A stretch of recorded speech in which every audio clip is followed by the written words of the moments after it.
So let's talk. Here's a situation that I think everybody needs to really pay attention to. It may not really be a big deal to some people, but it's a big deal to me. So I go into Walmart and I proceed to get my tire changed.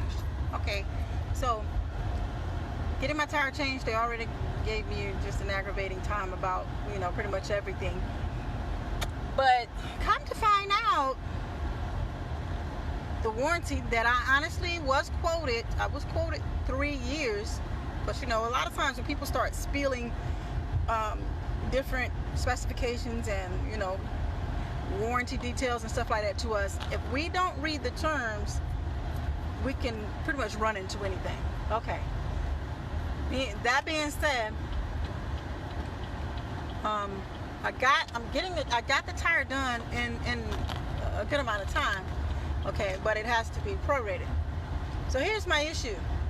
So they began to do the prorate, and the guy starts telling me about how much it's going to be, how much the mileage was, and things like that. So that's the first guy. So he was telling me prior, so that when I actually do get it fixed, I won't have a problem with it, and I'll be ready, for them, ready to pay for it whenever it's finished, and I'll be ready to go. I was like, okay, so I appreciate that. Yeah, go ahead and do it. Told me what the amount might be, but he had to get it in the bay to actually know the actual amount. So they get it in the bay, and they get it, start working on it, and actually get it finished. So the guy's like, they ring it up. I go to the counter, and she's like, well, she gave me the price. And I said, what's wrong with this price? She was like, well, I said, I'll tell you what, just let me see the paperwork. Come to find out, the last time that I got my tires replaced, they entered the mileage of my vehicle wrong.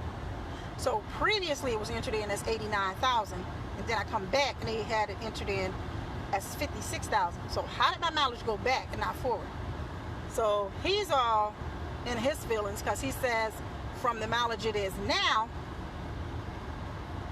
to what they assumed it was at 56, I went well over 45,000 miles in 2 years. Negative. So all I'm saying is, once you get to the point where you want to get something fixed, I suggest you pay close attention and not just go to the register and just pay for your stuff. People make errors. They do. I mean, it's just one of those things. And that was a big error for me because that was a big difference in money. So just a heads up, nobody's perfect.